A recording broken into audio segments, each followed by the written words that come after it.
I pulled into the driveway, but before I could get out of the car and go to the door, she was out.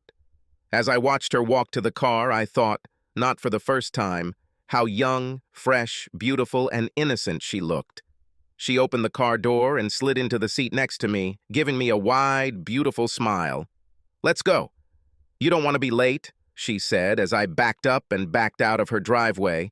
As I walked back to my apartment, I pondered the chain of events that led to Anne ending up in the seat next to me. My wife Brenda was called away due to illness in the family. She had only planned to leave for 3 or 4 days, but 2 weeks have passed and she still hasn't returned.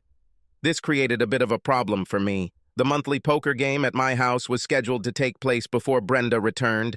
This meant that I wouldn't have anyone to play hostess, which in turn meant that I wouldn't be able to play much because I would have to keep track of the snacks and generally be a good host.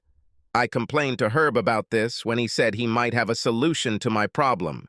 He was going back to Michigan to sort out some legal issues related to his father's estate, but Anne was going to stay home. He said that she would probably be happy to act as a hostess for me, just so she would have something to do. He mentioned it to her and she called me and said she would love to do it. By 7 a.m., we had all the food ready, beer on ice, chips and dip. By 7:30, all players had arrived.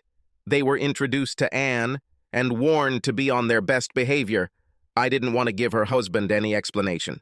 By 8 o'clock, the game was in full swing, and I was looking forward to a good evening, having won 3 of the first 7 hands.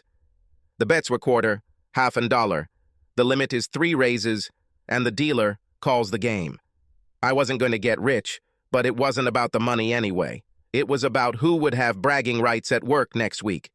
By 10 o'clock, I was comfortably ahead and in that mood that good poker players learn to recognize and control when you feel like your luck is on your side and you want to bet on everything.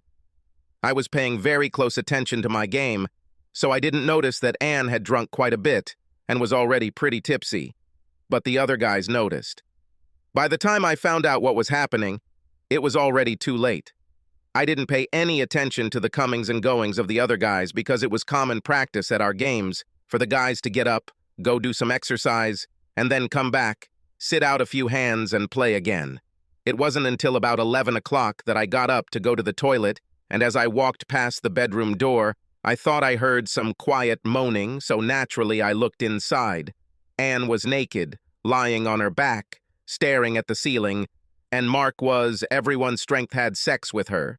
My first thought was, God, Herb is going to be mad when he finds out, followed by, damn. It's all my fault. I should have been more careful and done everything necessary to prevent this from happening. I should have known this would happen because that's what happened when Brenda played the hostess.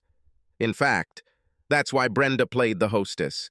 She loved to study sex with guys, and she took great pleasure in sending all the guys home with their tails between their legs.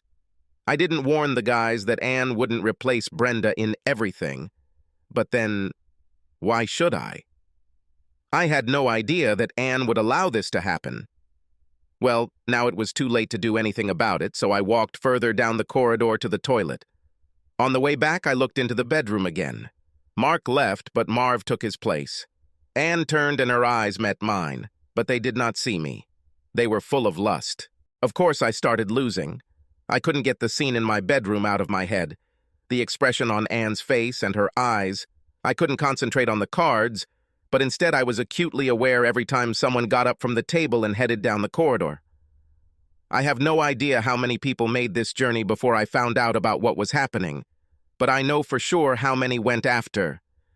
Everyone at the table, except me, there were 7 of us, made this trip twice, three times, and Marv and Mark 4 times each. I finally gave in and laid down my cards. I went to the kitchen, poured myself something stronger, went back to the table to watch the game, but my thoughts remained in that damn bedroom down the hall. I resisted as much as I could, but in the end, I found myself walking down the corridor.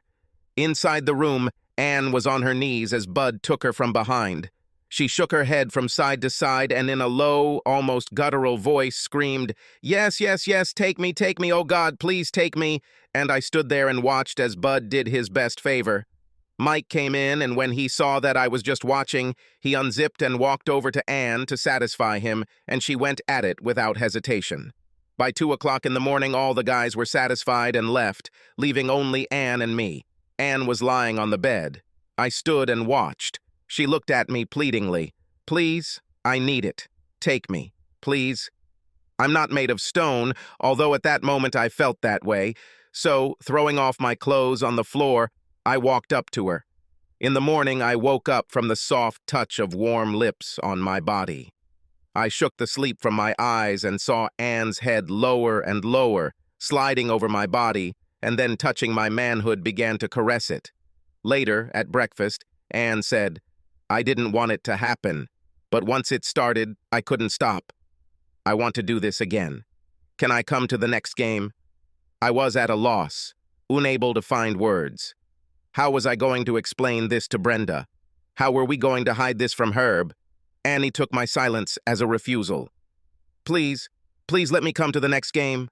Please, Daddy, please." Subscribe to our channel so that your second chaff doesn't cheat on you, and go ahead and listen to the next story, because this story is nothing compared to the next one. If you're under 18, don't even think about listening to the next one. Listening